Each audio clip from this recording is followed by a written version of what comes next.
Hello, cadets. Welcome to another episode of General Howitzer's Big Monster Briefing Room. I'm General Lemuel T. Howitzer, and this is, this way. It's always backwards. This is my able-bodied assistant, Major Millie Hazzard. Thank you, General. I'm so proud to be on this show with you. As everybody knows, I'm like your biggest fan. You know what I mean? When I was growing up as a little girl in Yonkers, I always heard about you, and I always wanted to join you in your fight against the big monsters because I'm a patriot. You know, so I just want to salute you again, General, and thank you for letting me share this stage with you. It's so important. Good to have you with us. And again, today it's not really such a big monster, such as a big problem of regular-sized monsters. We're going to talk about the zombie apocalypse. And tonight's training film is the very first training film about atomic zombies and the zombie apocalypse. And that, of course, is George A. Romero's 1968 training film, Night of the Living Dead. So we've been sharing the link this week to the black and white version, which was the original, and the colorized version, if you prefer. And the pictures that we will show tonight in our timeline are from the colorized version. So, a lot of people ask me, can a zombie apocalypse happen? Sure. That's what I tell you. There we go.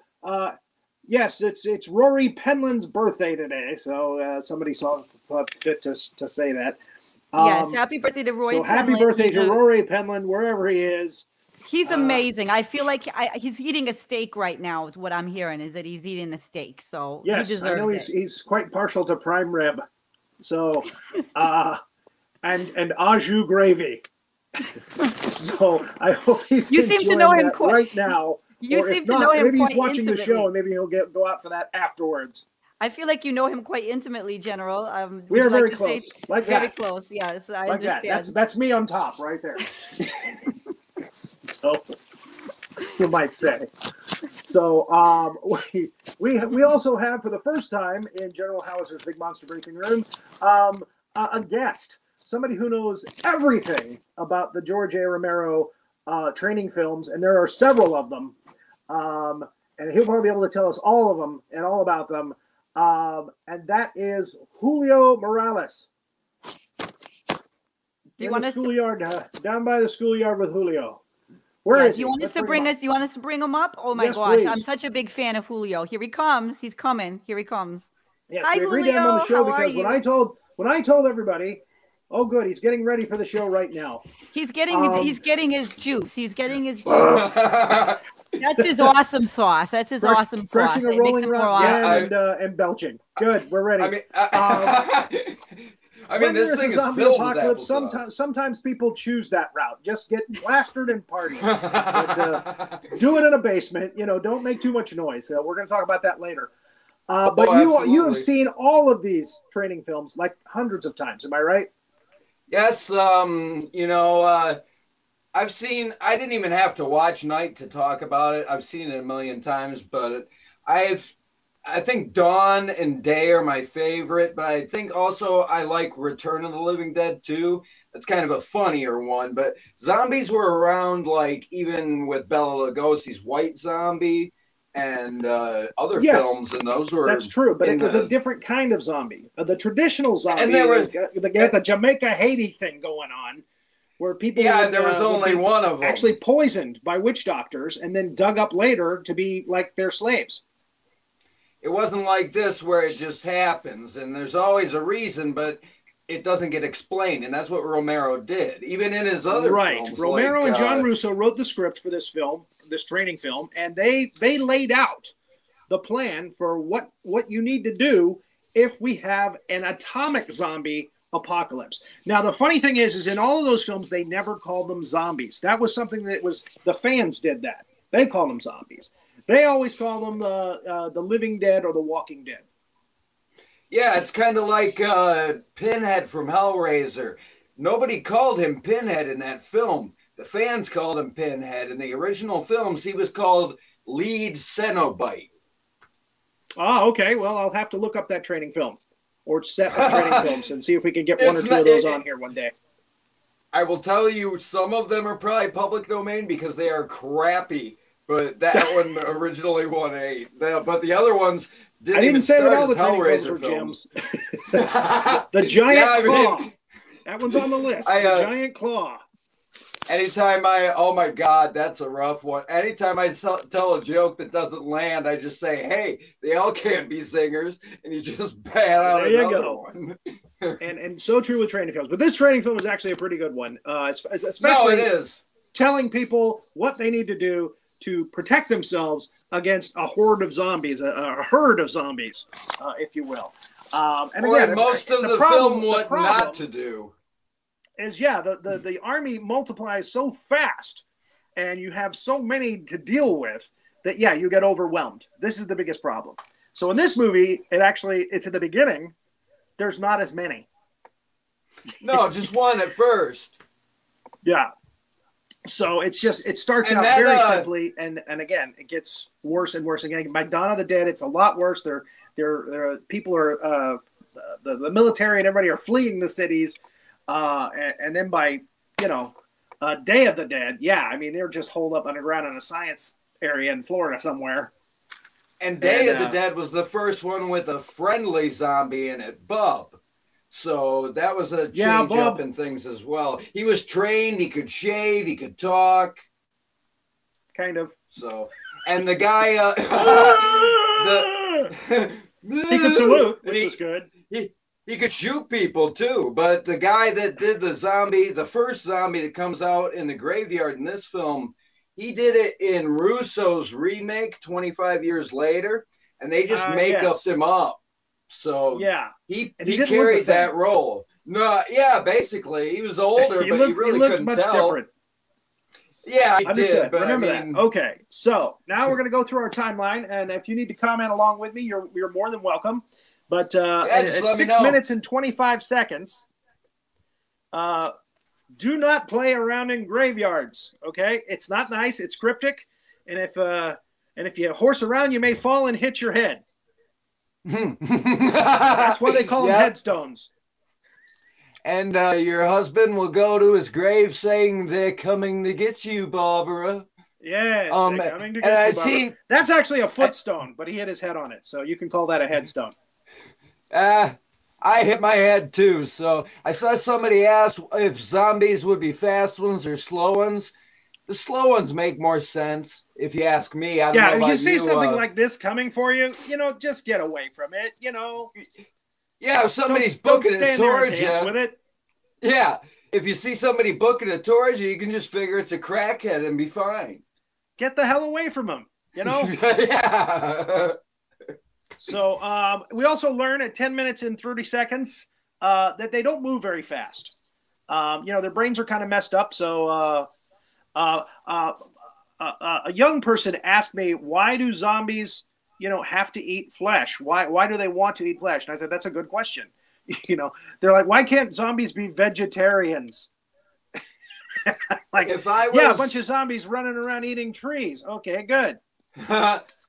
Oh, man, I didn't have answers.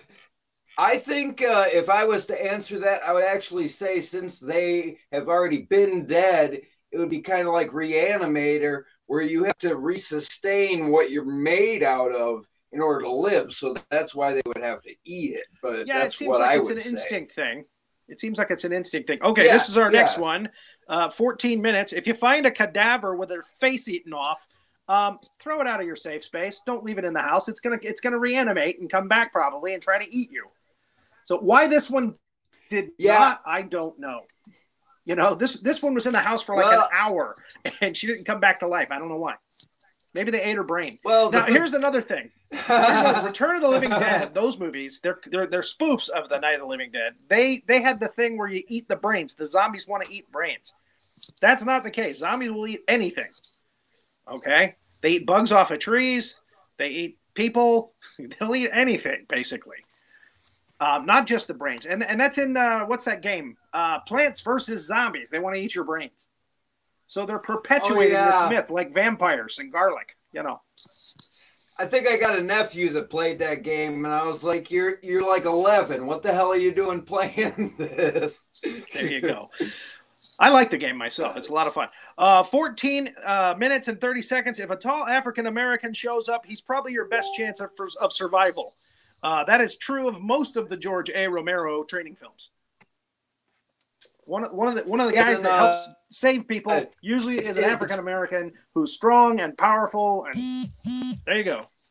Get him on the team. Head trauma. And I actually have quite a few things to say about Ben too. Very effective head trauma. Hit him in the head. Yep. Hit him in the head. You kill the brain. You kill the head. Do anything to the head. Except an Evil Dead 2. They don't like fire in this one. This hasn't really been pushed in the other movies, but they didn't like fire in this one. But there it is. You know, they used fire quite a bit in this movie, and not really very smart because they were in a wooden house. they were lighting the lawn on fire, you know, and throwing furniture out on the porch on fire, and they're in a wooden house. I don't think I would have done that. Yeah.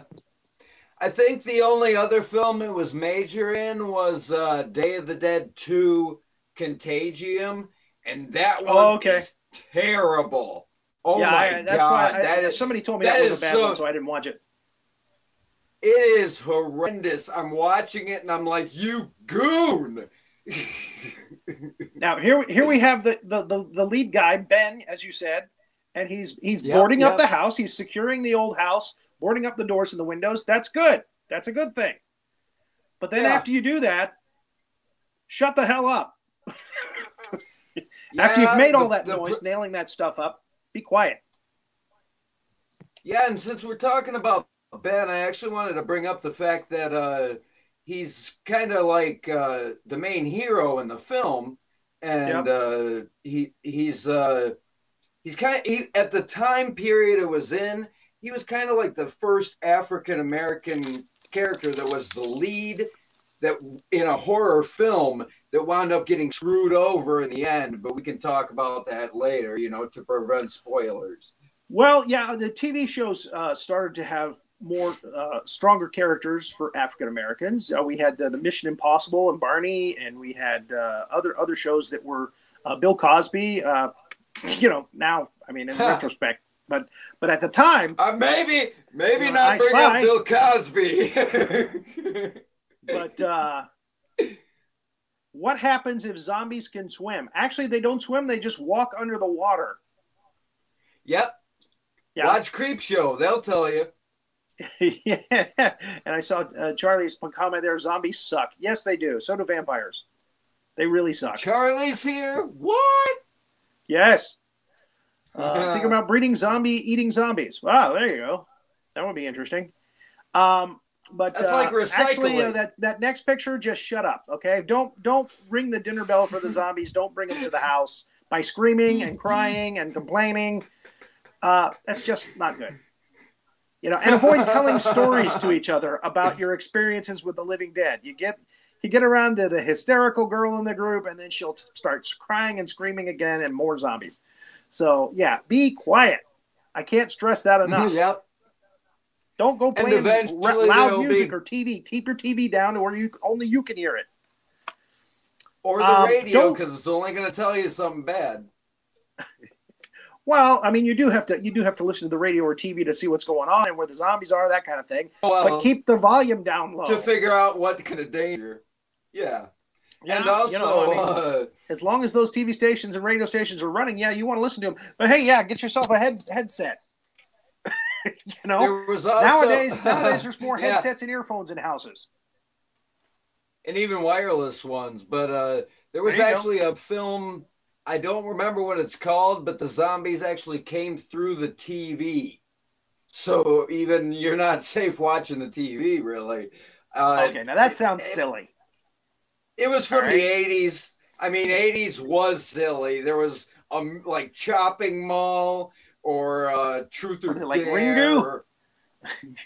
Yeah, stuff like that. What was the one that the girl used to come out of the TV set with the wet hair? That was the Ring. Yeah, Ringu. Yeah, the Ring. Yeah, that's it was called Junjo the Curse 1 and 2 in Japan, and those were way better films, I guarantee you. And you can find them on YouTube. Yeah. We did remakes of those, and the training films were not as good. No, they're long. Go ahead.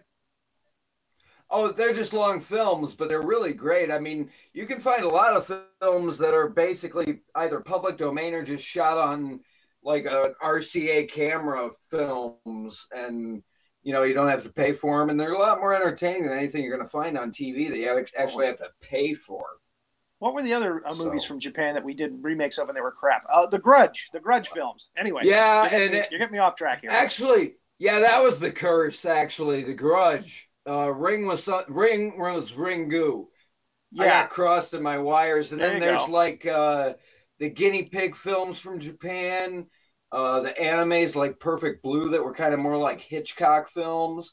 There's all the Hitchcock films, but you're not related to Millie Hazzard by any chance, are you? Am I talking with my hands too much? Just asking. I could possibly. I'm like Heinz. I'm 57 varieties. Okay. We should probably talk about. But we should probably talk about. That sounds like the Rolling Rock talking. All right. Well, I got plenty of it here. Lighting furniture on fire and throwing it off the back porch. Okay. Next to the wooden house you're in. Again. Here's what he's doing. Not the best idea. Yeah. I gather think your that provisions. Go ahead. Yep.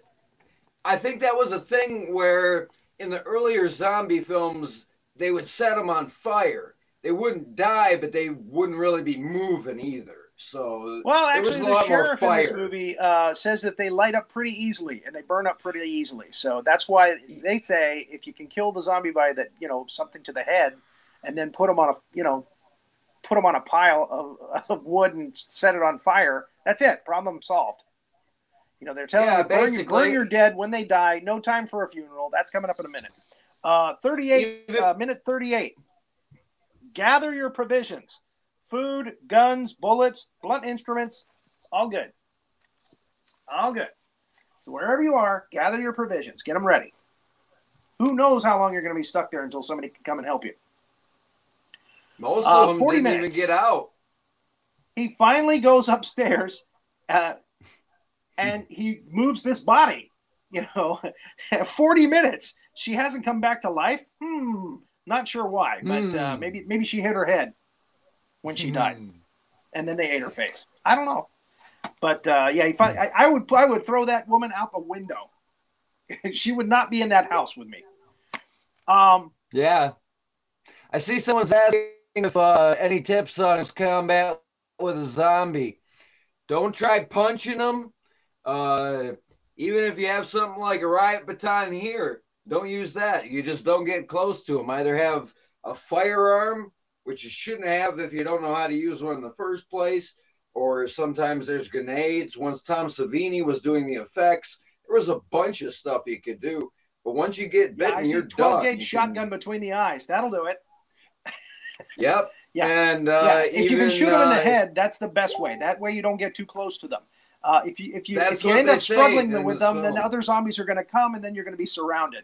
So the best thing to do is back to back, just try to shoot the zombies in the head. Yep. And really, even in the Evil Dead films, Ash winds up having a chainsaw for an arm. So you know, there's a lot of ways you can do things in these movies. There you go. But that's the inventive thing about horror films, is that you can kind of just dream up anything you want to. Okay, now this picture is at 4130. Make sure there are no jerkwads in your house. Okay. Yes, the couple. Yeah, this guy is a real weenie head. I'm sorry. Yeah. Even looks like a weenie head. So yeah, and you the don't want to wife have is somebody always like this setting him straight in your safe space, in your safe zone. He's just going to cause trouble. Look at him. Look at him. No, he's a And the cellar is not the best place to be at this point. No, and he was chilling out down there for a lot of the film, but even his wife was trying to get him up. But I'm pretty sure both of them kicked in the house at one point. They didn't get out either. I'll make a retraction a little later on when I clarify. They didn't clarify how sturdy that door was to the cellar. But again, if you move down to a place like that, your back's against the wall. But if you go down to a place like that and it's secure, I mean, you know it's secure and you can be quiet, the zombies will go away. Probably. Anyway, yes, at this point in time, they want to keep an eye on the zombies. They want to be out in the secure upstairs area. And again, if they have to, they can run. But the cellar at this point is not the best idea. No, and Barbara spent a lot of the film asleep on that couch, really. So she was zoning. Yeah, she was pretty messed up about what happened to Johnny. It was the 60s. 46 minutes. And again, if you got somebody like that, you got to take it lightly. You got to be careful with that. You know, she's on the edge. 46 minutes. Don't waste bullets. Aim for the head. Kill the brain. Yep. He's shooting at their chest and they're coming back. You know, that should have been a clue for him right there. Don't aim for the chest. Don't aim for the, crotch region. Aim for the head. Yeah, because then you're wasting bullets. And in a zombie apocalypse, you can't just go to the store and be like, hey, yo, I need a box of bullets right now. There you go. You don't want to waste your ammunition. Exactly. You're conserving it and trying to plug as many as possible because you're shooting them in the chest or something. They're just going to last. Millie Hazzard is off screen because you're here, and I think she should be in on this conversation. I'm listening, General. I'm listening. Right. I'm watching all the just comments. Making sure you're still here. There's a lot of comments, okay, but nobody said the one thing. As a woman, I got to weigh in. Ben was a little rough with Barbara. He was a little rough when he threw her on the sofa. I'm just gonna say that was a little uncalled for, Ben. I know you're the hero of the movie, but she was getting hysterical because there were fucking zombies. So you didn't need to throw her on the couch like that. We're gonna have to bleep that part. I will say this. That is the most fakest pass out scene in film history. It is ridiculous. It's a little ridiculous. I'm the only one saying it. Thank you, Julio, my New York brother, my cousin. He's going to tell you the truth. Heinz 57. He's my cousin. Okay. He's going to tell you the truth. That was a little uncalled for. It was a little disturbing. And if there's a zombie apocalypse, I don't need to be thrown on any couch by even the hero. Okay. It's uncalled. She is mentally, that's something that everybody doesn't know. Me and Renee are related. So you got to be careful. Nope. I mean, again, she can get hysterical. You got to make sure she doesn't get hysterical, that kind of thing. I guess at that time, a smack to the face, Well, I feel like Ben was a little hysterical. That was 1968. Ben was a little hysterical. Nobody slapped him in the face. That's a time period thing. There's a lot of things that reflect the time period this film was in. And at that time period, every woman in either film or television was hysterical because men were writing the characters. That's true. So men were writing the trailer. I don't know that. Wow, that's a little smart for me. I'm gonna have to get my old man glasses. Expanded is that a person's consciousness still trapped in a walking corpse, so there's still someone in there. I guess so, but I mean, they were trying to say that with the last two films. Yeah, Bob and the one where everybody's on the island. I can't remember the name of that one. I never. That's that. Oh man, I think that's. Oh, could you go back to that last picture, please?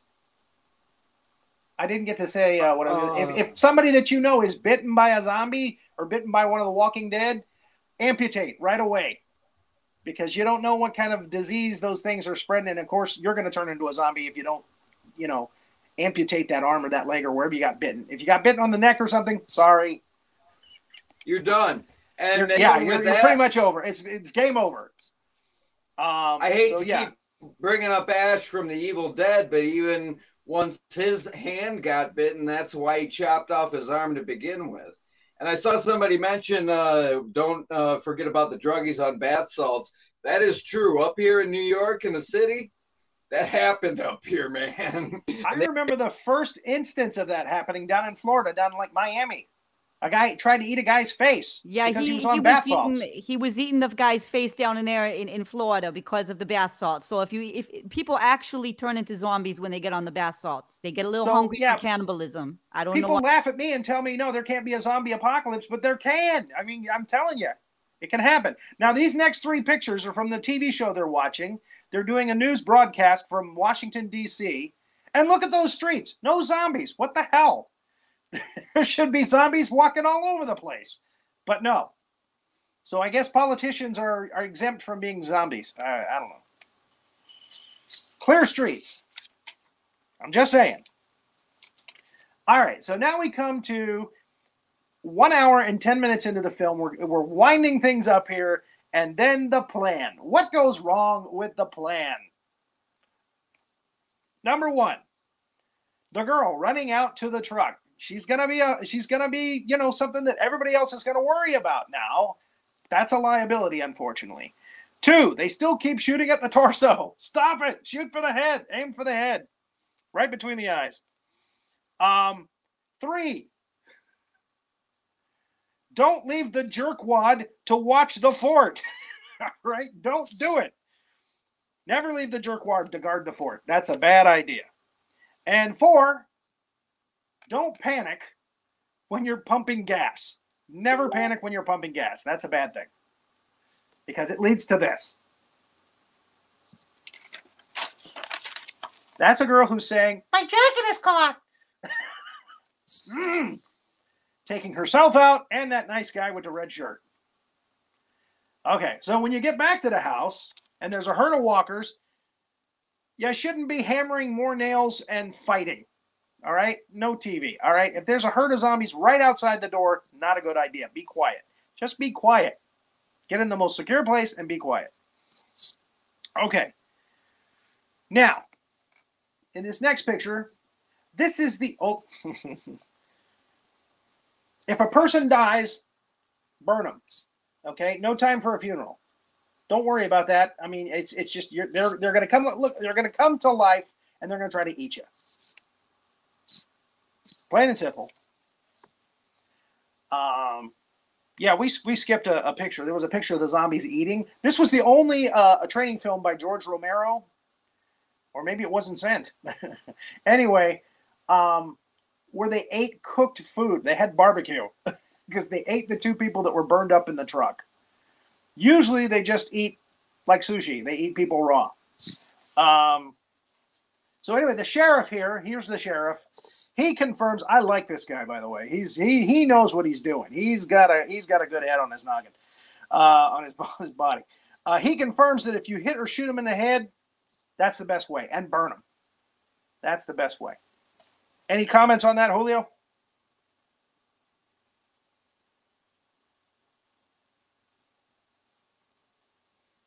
Julio, you there? Uh-oh, we've lost audio with Julio. My cousin got muted. He muted himself. Julio, you got to unmute yourself, okay? Oh. We can't hear you. How did you feel about the sheriff, Millie? I love the sheriff. I think he's fantastic. I think we should have more sheriffs like.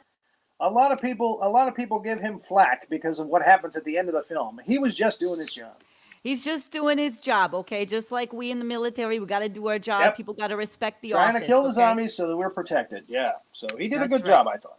I thought he did a really good job, too. We have a lot of questions in here and a lot of birthday wishes for Rory Penland, by the way. Thank you, everyone. We will send your messages along to Rory. Fully all those birthday appreciations, all those birthday happy wishes. Maybe ask them to shoot themselves. Of course, this person is a Facebook user, not somebody with a name. Hey, y'all. Anybody ever see? I've never seen the movie Fido. I've never seen that one. Fido. Is that a training film? Is there a monster in it? I don't know. It must be. It sounds like it's about. I seen Cujo. Killing you know, yourself I don't know to if it's prove the you're same not thing. a zombie. Oh, Julio's back. Yo. There he is. Hey, how you doing? I was asking you how you felt about the sheriff character and the posse killing the zombies. What are your thoughts on that? Well, I have a lot to say about the sheriff, actually. The thing about that is I think that's one of the most important parts of the film. And since we're at the end, we're not spoiling anything. I think that when it gets towards the end and Ben is staking out the house and he tries to shoot and the sheriff shoots him, not only, is that kind of an irony that he was the only one really trying to do the right thing, but like I was talking about how the time period was reflected in the film, it's much like that with that scene in particular, because, he was probably the most prolific, I guess, character that was African-American in a horror film. And he just winds up getting killed like everyone else. And the sheriff just calls it like he sees it and just does his job. And you can understand why, but you can also feel bad for Ben too. So I think that's probably one of the best endings in a horror film.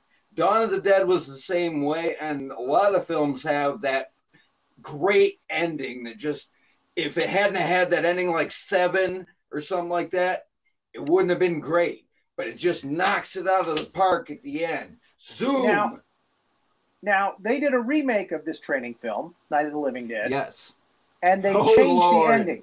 They changed the ending. They changed quite a bit, actually. Ben wasn't black in that one. What? What? Which one did you see? Which one did you see? There was a 1993 one that was in color, but there was also one that was 30 years after. Ben wasn't African-American. They were growing pot in that house, and that's why everyone was in there. Everyone in the house was just trying to hide this weed that they were growing. Okay, you saw a different one than I did. Sid Haig, one that I did.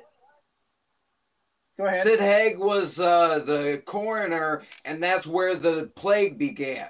He wasn't cremating bodies, so a whole bunch of zombies wound up popping out of his crib, and then he had to go try and save everybody, but then he died too. It was not a good film, though. I mean, it was interesting to see how someone can approach something differently, just like in a song or something, but it wasn't great. Here's an interesting statement. Can there be zombie animals, like zombie dogs, zombie cats, zombie bunnies? Yes. Absolutely. Yeah. That would be the worst part of it. Would there be zombie rats that could bite you and turn you into a zombie? This is a problem. How do you protect yourself from not only the zombie hordes, but all the zombie, zombie animals that might be out there? Zombie Bambi, out there. Oh my God, a deer just bit me. In Resident Evil or Silent Hill, there was always dogs or something like that. But you'd have like sex. Yeah, actually, I'm glad you brought that up, Rory. There's a film called Poultrygeist: Night of the Chicken Dead. That would be Lem Howitzer. That's chicken zombies at a KFC, man. Oh, sorry. Oh, I got you mixed up. Everybody's with that mistaken me for him because it's his birthday. Here we find out. I'm not sure if I know that guy or not. Here we have a very terrible lesson. Teenagers hate you when they become zombies. Okay, they hate us. They hate us a lot in real life, but when they become zombies, look out. Look out. I was just about to say, don't teenagers hate you anyway? Exactly. So imagine if they get bitten and turn into a zombie, how much they're going to hate you. So anyway, any family members that turn into a zombie, you're just going to have to let those sentiments go and get away from them or kill them, so that they don't suffer anymore, or if you can call that suffering. Also, at the end of the movie that I saw, Ben comes up from the cellar, but he's a zombie. Oh, wow. So, yeah. And that's the version. And that's the best remake of this film, because Barbara is in the 68 version. She's kind of just like this waif that just does what she's told. But in the Right, 93 the version, and the remake is she's much more powerful, much stronger. Yeah. she's kicking ass. She's taking names. Yeah.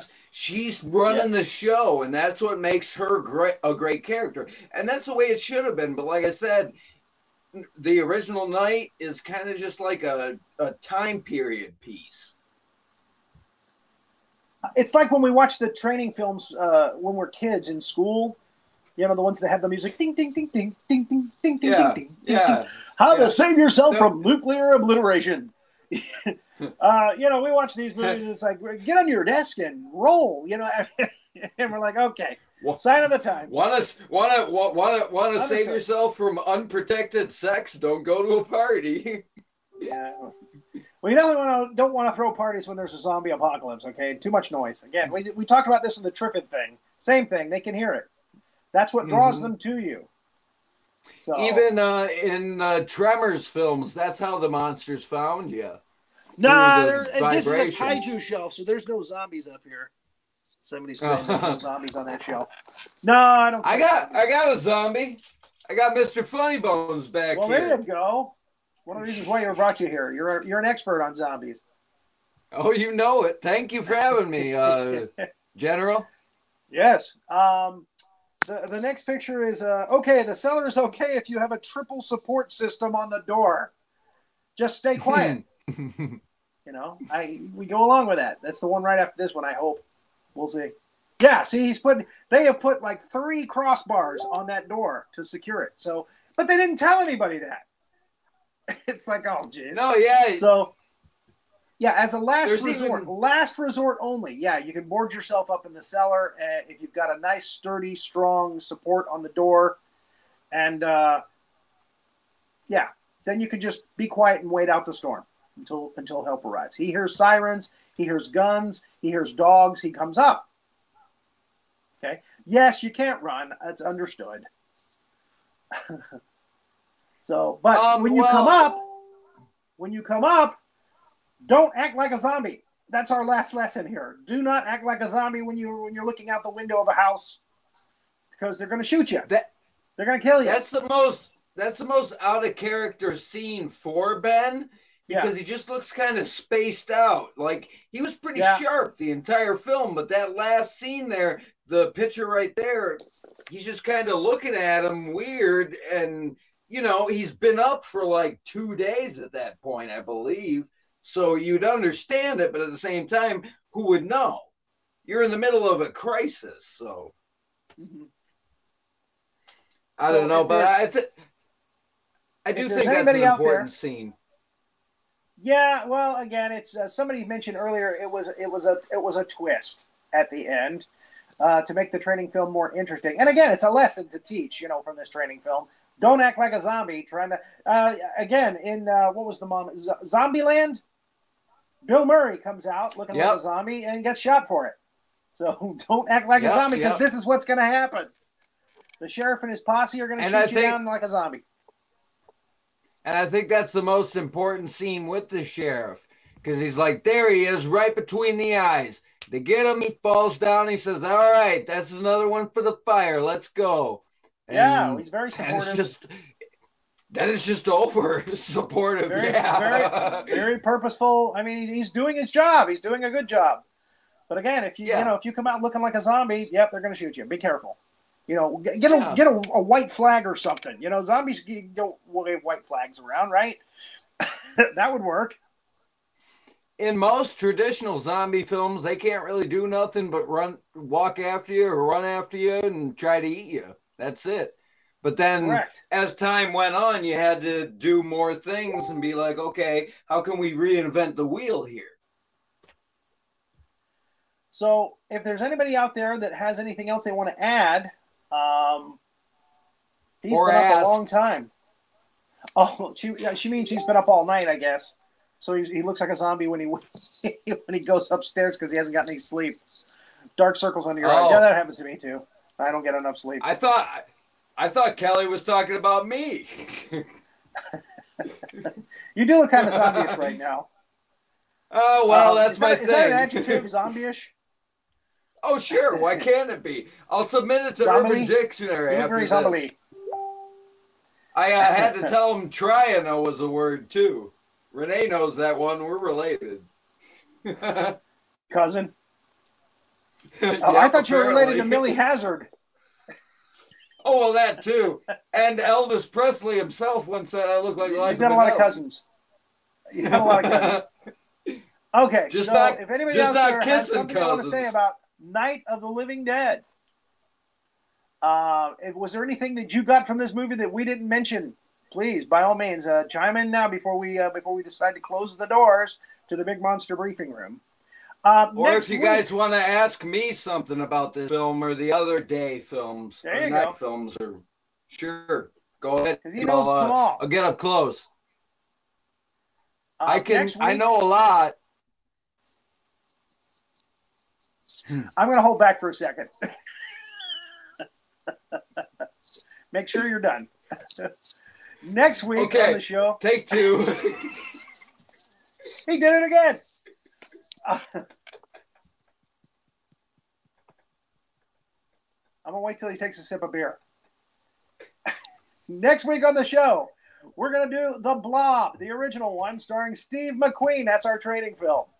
So I hope you'll join us for The Blob, which will be next week. He looks like a zombie, acts like a zombie, smells like a zombie. I know a lot about the Blob too. That's correct. I love the Blob, man. Well, we'll have you back on as a special guest if we do another zombie movie. We might do Return of the Living Dead sometime soon, or some other zombie movie. We'll bring you back for that, because you are definitely an expert on zombies and atomic zombies, apocalypse. So we'll definitely have you back on for that. But yeah, I don't know who I'm going to have on for the Blob. People can contact me if they're an expert on the Blob. If they know about blobby monsters, then yeah, contact me. You know how to contact me behind the scenes. And we'll have a guest on to talk about that. Yes, so important. All right. So, And have me back on if you do Little Shop of Horrors. That's on the list. That's on the list. But we just did Triffids, so I didn't want to do two plant movies too close together. Yeah. And there's a lot of them. And even, I guess my last words would be, there's even some things like Night of the Lepus, where it's rabbits that are kind of acting like zombies and eating people. That's definitely going to be on the list. And the thing that's probably most important about Night of the Living Dead is that anything Romero did after just improved upon it. And the one you were talking about that was on the island is actually called Land of the Living Dead. Land of the Living Dead. Yeah, that's it. Land of the Living Dead. Yep. Yep. So I always that forget one that because it's night and then day and then afternoon brunch then it's it's night, it's dawn, day. And then it goes to Land. Land was the next Romero and one. Diary. And then Russo. Diary, I guess. I've never seen that one. But then Russo had his series as well, the spoof one.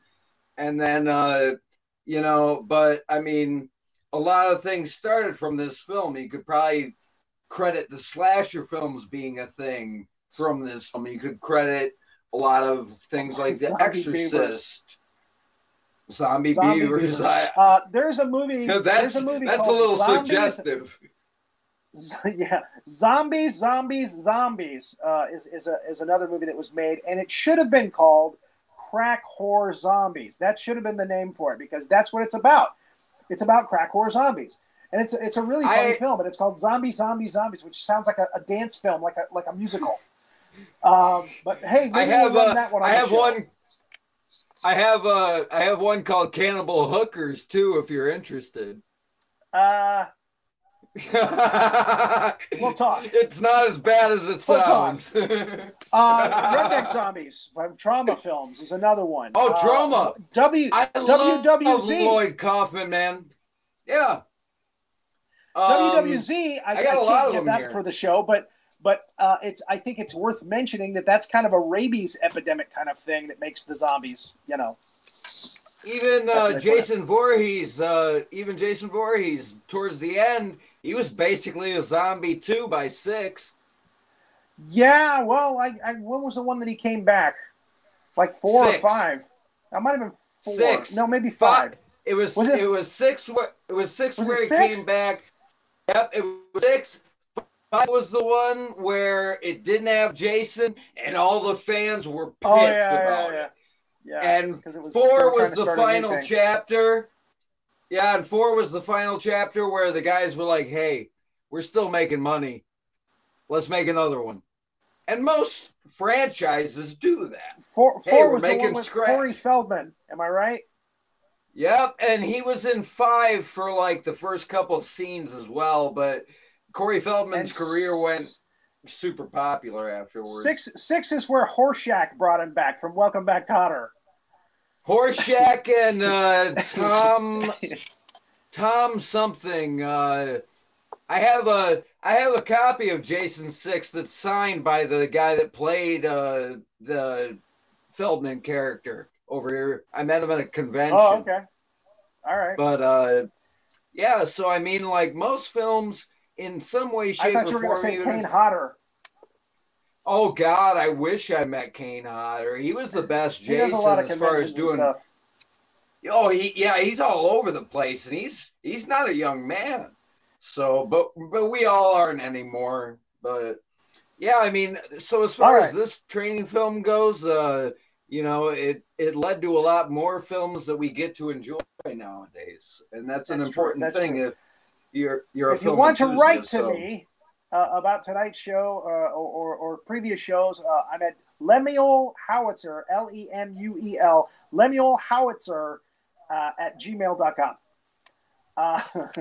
Or if you want to, if you're an expert on the Blob, you can email me. Thank you so much for watching. Thank you, Julio, for coming out and talking with us about zombies and apocalypses and zombie apocalypses and all that good stuff. No problem. And where's Millie? Major, are you there? I'm right here, General. You know, I'm always doing about 16 things at once. I want to remind everyone to stay tuned for No Icing, starring Drita. She has a very special guest tonight, so everybody's going to want to tune in. That's in about 10 minutes. Very funny. Very funny. She's very amusing. Thank you. And again, you have a good night, and watch out for those big monsters.